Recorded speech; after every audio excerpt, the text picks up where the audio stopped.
नमस्कार।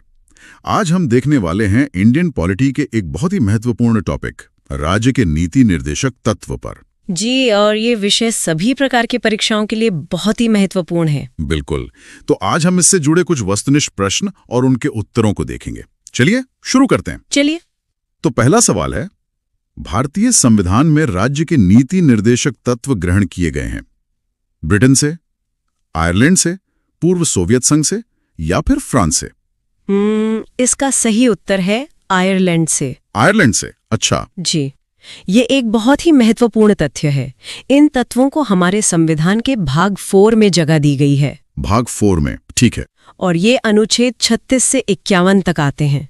इनका जो मूल उद्देश्य था वो था भारत में एक कल्याणकारी राज्य की स्थापना करना। एक वेलफेयर स्टेट। हाँ, बिल्कुल, जो सामाजिक और आर्थिक दोनों तरह के लोकतंत्र को सुनिश्चित करे। अच्छा, इसी से जुड़ा हमारा अगला सवाल है, राज्य के नीति निर्देशक तत्वों का उल्लेख भारतीय संविधान के किस भाग में है? भाग 2, भाग 3, भाग 4 या भाग 5? तो जैसा हमने अभी बात की, इसका सही उत्तर है भाग 4। जी। और ये जानना भी काफी दिलचस्प है कि भाग 3 में मौलिक अधिकारों का वर्णन है। हाँ, फंडामेंटल राइट्स। जी, और ये दोनों भाग मतलब भाग 3 और भाग 4 ये मिलकर हमारे संविधान की आत्मा और उसके दर्शन का निर्माण करते हैं। बिल्कुल सही। तो अगला प्रश्न, भारतीय संविधान के किस अनुच्छेद में राज्य के नीति निर्देशक तत्वों का उल्लेख है? आपके विकल्प हैं अनुच्छेद 33-46, अनुच्छेद 34-48, अनुच्छेद 36-51 या अनुच्छेद 34-52? इसका सही उत्तर है अनुच्छेद 36-51। अनुच्छेद 36 से 51 तक। जी, इन अनुच्छेदों में कई अलग अलग तरह के सिद्धांत शामिल हैं, जैसे कुछ सामाजिक हैं, कुछ आर्थिक हैं और कुछ प्रशासनिक भी। अच्छा। तो ये सभी सिद्धांत मिलकर एक तरह से शासन के लिए एक नैतिक संहिता मतलब एक मॉरल कोड ऑफ कंडक्ट प्रस्तुत करते हैं। बहुत बढ़िया। अगला सवाल है, संविधान का वो कौन सा भाग है जो संविधान के निर्माताओं के मस्तिष्क और उद्देश्यों को प्रतिबिंबित करता है? मौलिक अधिकार, संविधान की प्रस्तावना, राज्य के नीति निर्देशक तत्व या भारतीय नागरिकता? इसका सही उत्तर है राज्य के नीति निर्देशक तत्व। अच्छा, ये क्यों? क्योंकि देखिए, यही वो हिस्सा है जहां हमारे संविधान बनाने वालों ने भविष्य के भारत का एक सपना देखा था। उन्होंने बताया कि देश को किस दिशा में जाना है, क्या लक्ष्य हासिल करने हैं, तो ये उनके विजन को सबसे अच्छी तरह दिखाता है। सही बात है। चलिए आगे बढ़ते हैं। राज्य के नीति निर्देशक तत्वों में किन किन प्रकार के सिद्धांत अंतर्निहित हैं? आर्थिक सिद्धांत, सामाजिक सिद्धांत, प्रशासनिक सिद्धांत या उपरोक्त सभी? का जवाब तो बहुत सीधा है, ये है उपयुक्त सभी। सभी? जी, जैसा मैंने अभी बताया, इसमें आर्थिक न्याय की भी बात है, सामाजिक बराबरी की भी बात है और अच्छे प्रशासन की भी बात है। तो ये तीनों ही इसमें शामिल हैं। ठीक है। अगला प्रश्न, भारतीय संविधान में राज्य के नीति निर्देशक सिद्धांतों को शामिल करने के पीछे मुख्य उद्देश्य क्या था? कल्याणकारी राज्य की स्थापना करना, धर्मनिरपेक्ष राज्य की स्थापना करना, सरकार के निरंकुश कार्यों पर नियंत्रण रखना या नागरिकों के विकास के लिए सर्वोत्तम अवसर प्रदान करना? इसका जो मुख्य उद्देश्य था वो था कल्याणकारी राज्य की स्थापना करना। Welfare state. जी, मतलब एक ऐसा राज्य जो सिर्फ कानून व्यवस्था और सुरक्षा तक ही सीमित ना रहे, बल्कि अपने नागरिकों के सामाजिक और आर्थिक कल्याण की भी जिम्मेदारी ले। बिल्कुल। और इसी से जुड़ा एक और सवाल है, संविधान में राज्य के नीति निर्देशक तत्वों को शामिल करने के पीछे क्या उद्देश्य है? राजनीतिक लोकतंत्र की स्थापना, सामाजिक लोकतंत्र की स्थापना, सामाजिक आर्थिक लोकतंत्र की स्थापना या गांधीवादी आदर्शों के अनुरूप लोकतंत्र की स्थापना? इसका सही उत्तर है सामाजिक आर्थिक लोकतंत्र की स्थापना। अच्छा, इसमें और पिछले सवाल में क्या बारीक सा फर्क है? देखिए, कल्याणकारी राज्य एक व्यापक धारणा है और उस लक्ष्य को हासिल करने का तरीका है सामाजिक और आर्थिक लोकतंत्र की स्थापना करना, मतलब समाज में बराबरी लाना और सबको आर्थिक अवसर देना। समझ गया। अब एक बहुत ही प्रसिद्ध कथन पर सवाल है, किसने नीति निर्देशक सिद्धांतों को बैंक की सुविधा अनुसार देय उत्तर दिनांकित चेक कहा? H Kunzru, GN. Rao, doctor BR. Ambedkar या के.टी. शाह? ये बहुत ही मशहूर टिप्पणी है। ये कहा था के.टी. शाह ने। के.टी. शाह ने? जी।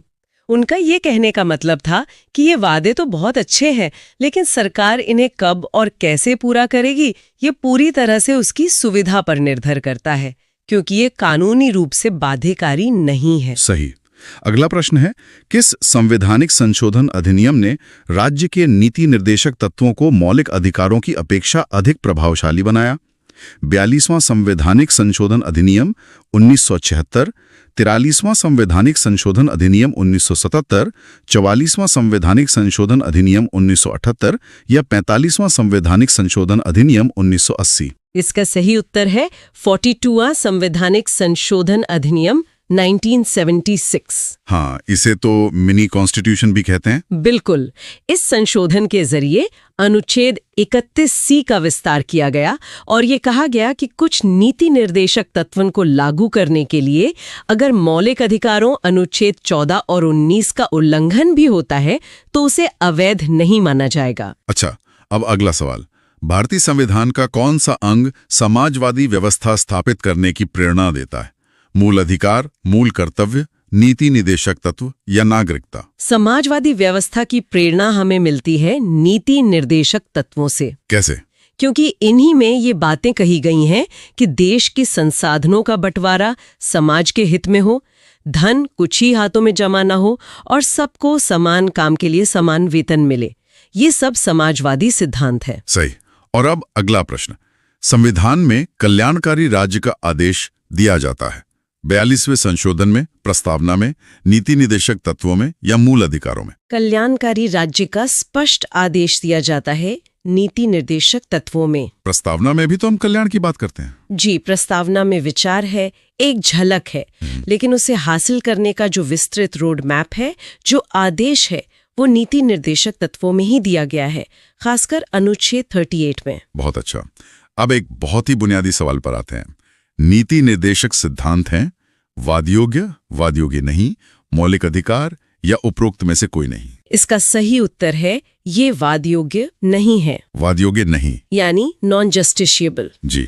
और यही मौलिक अधिकारों और नीति निर्देशक तत्वों के बीच सबसे बड़ा और बुनियादी अंतर है। इसका मतलब क्या है? इसका मतलब ये है कि अगर सरकार इन सिद्धांतों को लागू नहीं करती है तो कोई भी नागरिक उन्हें लागू करवाने के लिए न्यायालय यानी कोर्ट नहीं जा सकता। इनका लागू होना सरकार के पास उपलब्ध संसाधनों पर निर्भर करता है। ठीक है, तो अगला प्रश्न इससे जुड़ा है। नीति निर्देशक तत्वों का क्रियान्वयन निम्नलिखित में से किस पर निर्भर करता है? स्वतंत्र न्यायपालिका पर, राष्ट्रपति की इच्छा पर, सशक्त विपक्ष पर या सरकार के पास उपलब्ध संसाधनों पर?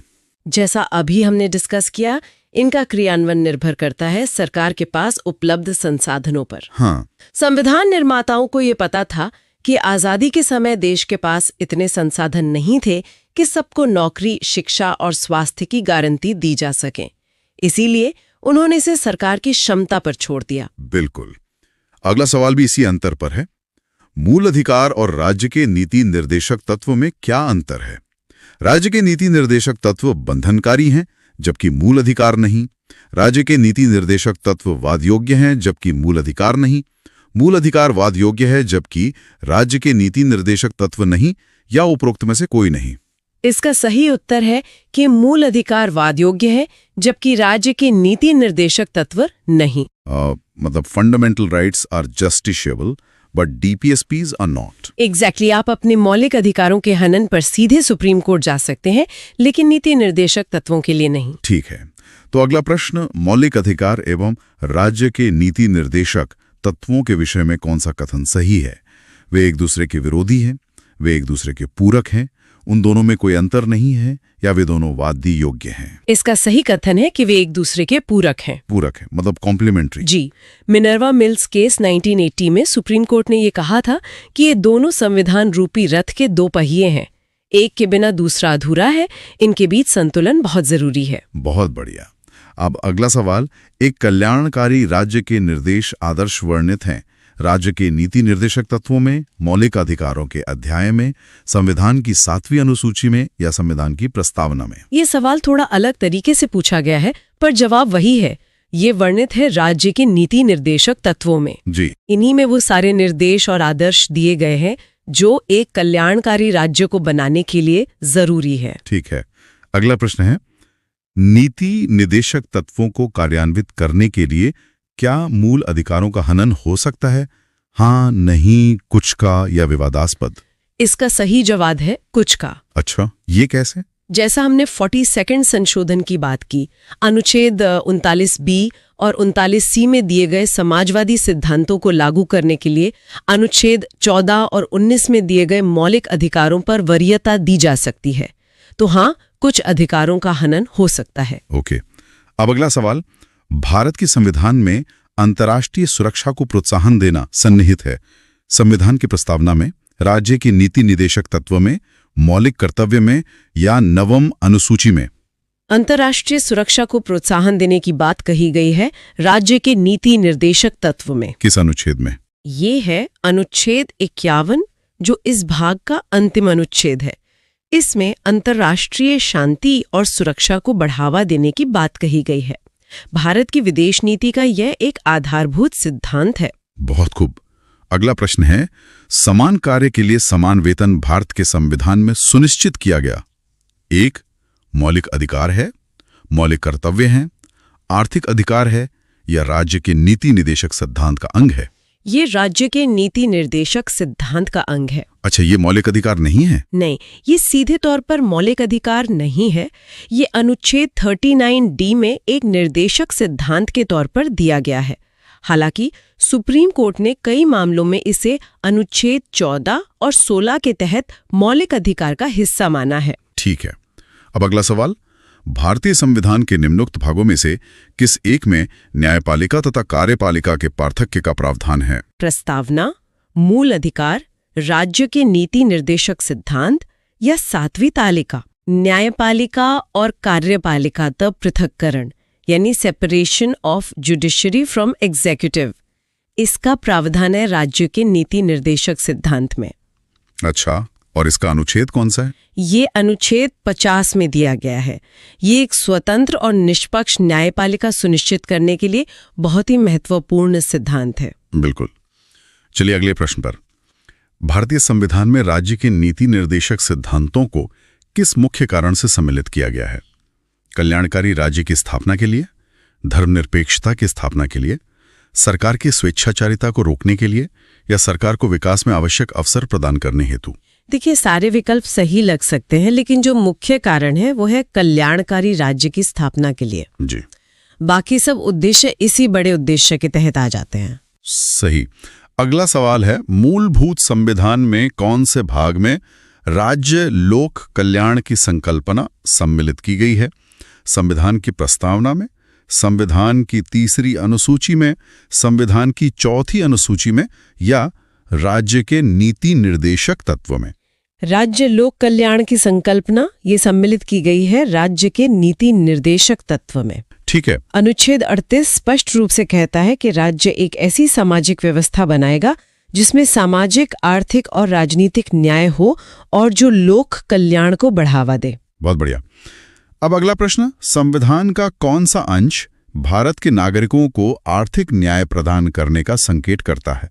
राज्य के नीति निर्देशक तत्व, मौलिक अधिकार, प्रस्तावना या उपरोक्त सभी?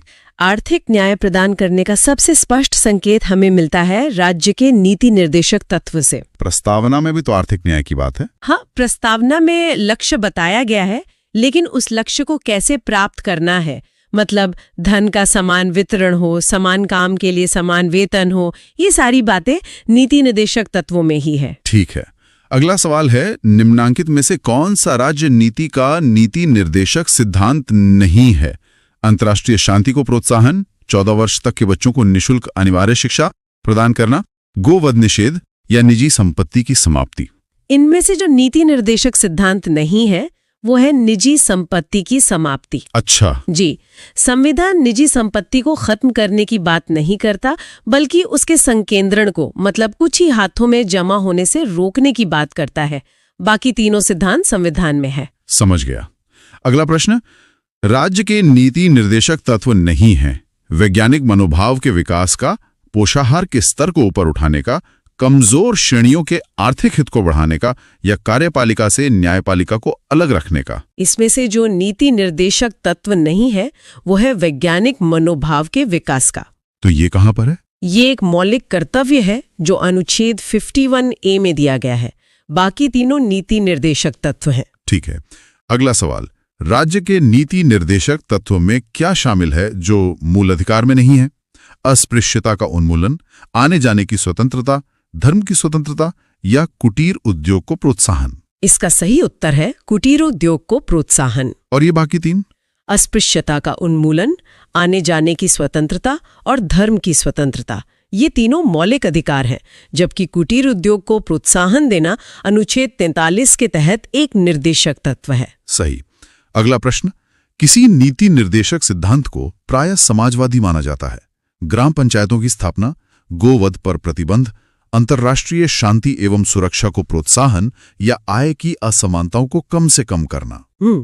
इस प्रश्न के विकल्पों में थोड़ी सी दुविधा हो सकती है, लेकिन दिए गए विकल्पों में सबसे उपयुक्त समाजवादी सिद्धांत ग्राम पंचायतों की स्थापना को माना जाता है। ये गांधीवादी भी तो है। जी बिल्कुल, ये गांधीवादी भी है और समाजवादी भी, क्योंकि ये सत्ता के विकेंद्रीकरण और स्थानीय स्वशासन की बात करता है। लेकिन कुछ स्रोतों में आय की असमानता को कम करना ज्यादा सटीक समाजवादी सिद्धांत माना जाता है, जो अनुच्छेद 38 में है। पर दिए गए विकल्पों में ग्राम पंचायत सबसे करीब है। ओके।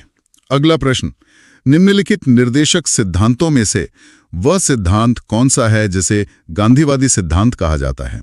श्रमिकों और बच्चों का संरक्षण, स्वशासन के प्रभावी एकलों के रूप में ग्राम पंचायत का संगठन, पुरुषों एवं महिलाओं के लिए समान कार्य हेतु समान वेतन या कार्यपालिका से न्यायपालिका का पृथक्करण? इसका स्पष्ट उत्तर है स्वशासन के प्रभावी एकलों के रूप में ग्राम पंचायत का संगठन। जी। ये महात्मा गांधी के ग्राम स्वराज के सपने का केंद्र था और इसे अनुच्छेद 40 में जगह दी गई है। ठीक है। अगला सवाल है, नीति निदेशक तत्व का महत्व किसके लिए है? नागरिक, राज्य, समाज या संघ? इसका महत्व राज्य के लिए है, नागरिकों के लिए नहीं। देखिए, ये नागरिकों के कल्याण के लिए ही है, लेकिन ये निर्देश सीधे तौर पर राज्य को दिए गए हैं। संविधान राज्य को बताता है कि इसे नीतियां बनाते समय इन बातों का ध्यान रखना है। सही। अब एक बहुत ही चर्चित विषय पर सवाल, भारत के किस राज्य में समान नागरिक संहिता लागू है? मेघालय, केरल, हरियाणा या गोवा? इसका सही उत्तर है गोवा। गोवा। जी, गोवा एकमात्र ऐसा राज्य है जहां पुर्तगाली शासन के समय से ही एक कॉमन सिविल कोड लागू है। संविधान के अनुच्छेद 44 में पूरे देश के लिए इसकी बात कही गई है। ठीक है। अगला प्रश्न है, राज्य के नीति निर्देशक सिद्धांतों के अनुसार किस आयु तक के बच्चों को निःशुल्क एवं अनिवार्य शिक्षा देने की आशा की जाती है? 14 वर्ष, 15 वर्ष, 16 वर्ष या 18 वर्ष? मूल संविधान के अनुसार यह आशा 14 वर्ष तक के बच्चों के लिए की जाती थी। अच्छा, की जाती थी। जी, क्योंकि अब 86वें संशोधन 2002 के बाद 6 से 14 वर्ष तक की शिक्षा एक मौलिक अधिकार बन चुकी है, अनुच्छेद 21A के तहत। बहुत महत्वपूर्ण जानकारी है ये। अगला सवाल है, राज्य के नीति निर्देशक सिद्धांत किस प्रकार मौलिक अधिकारों से भिन्न हैं? पूर्वोक्त केंद्रीय सरकार के लिए है और उपरोक्त राज्यों के लिए। पूर्वोक्त संविधान का अंश नहीं है, जबकि उपरोक्त है। राज्य के नीति निर्देशक सिद्धांत प्रवर्तनीय नहीं है, जबकि मूल अधिकार प्रवर्तनीय है, या उपरोक्त में से कोई नहीं? ये हम पहले भी चर्चा कर चुके हैं। इसका सही उत्तर है राज्य के नीति निर्देशक सिद्धांत प्रवर्तनीय नहीं है, जबकि मूल अधिकार प्रवर्तनीय है। मतलब नॉट इन्फोर्सेबल एंड इन्फोर्सेबल। बिल्कुल। ठीक है। अगला प्रश्न, भारतीय संविधान के कौन से संशोधन अधिनियम द्वारा टकराव की दशा में राज्य की नीति के निर्देशक तत्वों को मूल अधिकारों पर वरीयता प्रदान की गई है?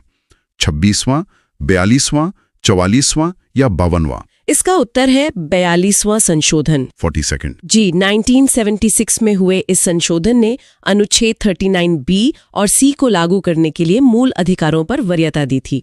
अगला सवाल, भारतीय संविधान के अंतर्गत कल्याणकारी राज्य की अवधारणा निम्नलिखित में से किस अनुच्छेद में वर्णित है? अनुच्छेद 36, अनुच्छेद 38, अनुच्छेद 49 या अनुच्छेद 51? कल्याणकारी राज्य की अवधारणा मुख्य रूप से अनुच्छेद 38 में वर्णित है। अच्छा। जी, यही अनुच्छेद राज्य को लोक कल्याण की अभिवृद्धि के लिए सामाजिक व्यवस्था बनाने का निर्देश देता है। ठीक है। अगला प्रश्न, समान न्याय और निःशुल्क विधि सहायता का प्रावधान संविधान के किस अनुच्छेद में है? अनुच्छेद 39, अनुच्छेद 39A, अनुच्छेद 40 या अनुच्छेद 44? इसका प्रावधान है अनुच्छेद 39A में। और ये मूल संविधान में था? नहीं, इसे 42वें संशोधन 1976 द्वारा जोड़ा गया था। इसका उद्देश्य यह सुनिश्चित करना है कि कोई भी नागरिक गरीबी के कारण न्याय पाने से वंचित न रह जाए। बहुत बढ़िया। अगला सवाल, भारतीय संविधान के निम्नलिखित अनुच्छेदों में से कौन सा अनुच्छेद राज्य सरकारों को ग्राम पंचायतों को संगठित करने का निर्देश देता है? अनुच्छेद 32, अनुच्छेद 40, अनुच्छेद 48 या अनुच्छेद 51? ग्राम पंचायतों को संगठित करने का निर्देश देता है अनुच्छेद 40। गांधीवादी सिद्धांत? जी बिल्कुल, ये एक प्रमुख गांधीवादी सिद्धांत है। ठीक है। अगला प्रश्न, भारतीय नागरिकों के लिए एक समान सिविल संहिता प्राप्त कराने की बात कही गई है। अनुच्छेद 40 में, अनुच्छेद 44 में, अनुच्छेद 45 में या अनुच्छेद 48A में? एक समान सिविल संहिता यानी यूनिफॉर्म सिविल कोड की बात कही गई है अनुच्छेद 44 में। जी। ये एक उदार बौद्धिक सिद्धांत है जिसका उद्देश्य सभी नागरिकों के लिए विवाह, तलाक, विरासत जैसे व्यक्तिगत मामलों में एक समान कानून बनाना है। सही। अगला प्रश्न है, संविधान के किस अनुच्छेद में न्यायपालिका का कार्यपालिका से पृथक्करण का उल्लेख किया गया है? अनुच्छेद 45, अनुच्छेद 46, अनुच्छेद 50 या अनुच्छेद 48? इसका उल्लेख किया गया है अनुच्छेद 50 में। अनुच्छेद 50। जी। इसका उद्देश्य न्यायपालिका की स्वतंत्रता को सुनिश्चित करना है ताकि वे बिना किसी दबाव के काम कर सकें। चलिए अब हम राज्य के नीति निर्देशक सिद्धांतों में से किस अनुच्छेद का संबंध अंतर्राष्ट्रीय शांति और सुरक्षा के संवर्धन से है? अनुच्छेद 48, अनुच्छेद 51, अनुच्छेद 52 या अनुच्छेद 54? इसका संबंध है अनुच्छेद 51 से। जी, यही अनुच्छेद भारत की विदेश नीति के मूल सिद्धांतों जैसे राष्ट्रों के बीच न्यायपूर्ण संबंध और अंतर्राष्ट्रीय विवादों को मध्यस्थता से सुलझाने की नींव रखता है। ठीक है। अगला प्रश्न है, भारतीय संविधान के किस अनुच्छेद द्वारा निम्न दुर्बल वर्गों को शिक्षा संबंधी सुरक्षा प्रदान की गई है?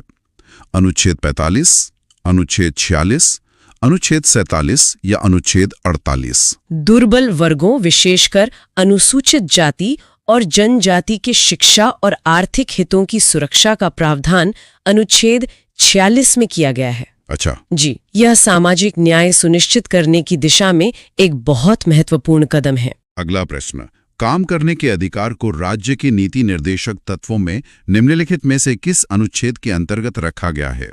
अनुच्छेद 18, अनुच्छेद 21, अनुच्छेद 41 या अनुच्छेद 46? काम करने का अधिकार, शिक्षा पाने का अधिकार और कुछ दशाओं में लोक सहायता पाने का अधिकार, ये सब अनुच्छेद 41 के अंतर्गत आता है। अच्छा, मनरेगा जैसी योजनाएं इसी से प्रेरित हैं? बिल्कुल, मनरेगा जैसी योजनाएं इसी काम के अधिकार को साकार करने का एक प्रयास है। बहुत खूब।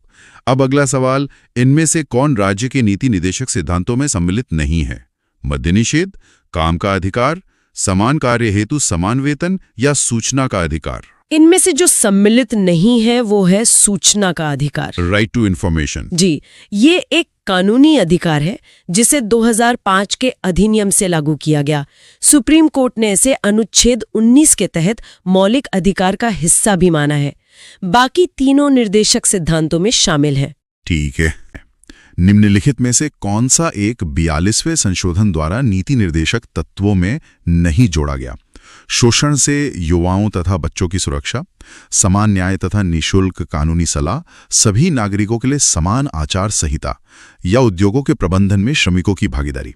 इसका सही उत्तर है सभी नागरिकों के लिए समान आचार संहिता। अच्छा, तो ये पहले से था? जी, अनुच्छेद 44 में समान आचार संहिता का प्रावधान मूल संविधान से ही है।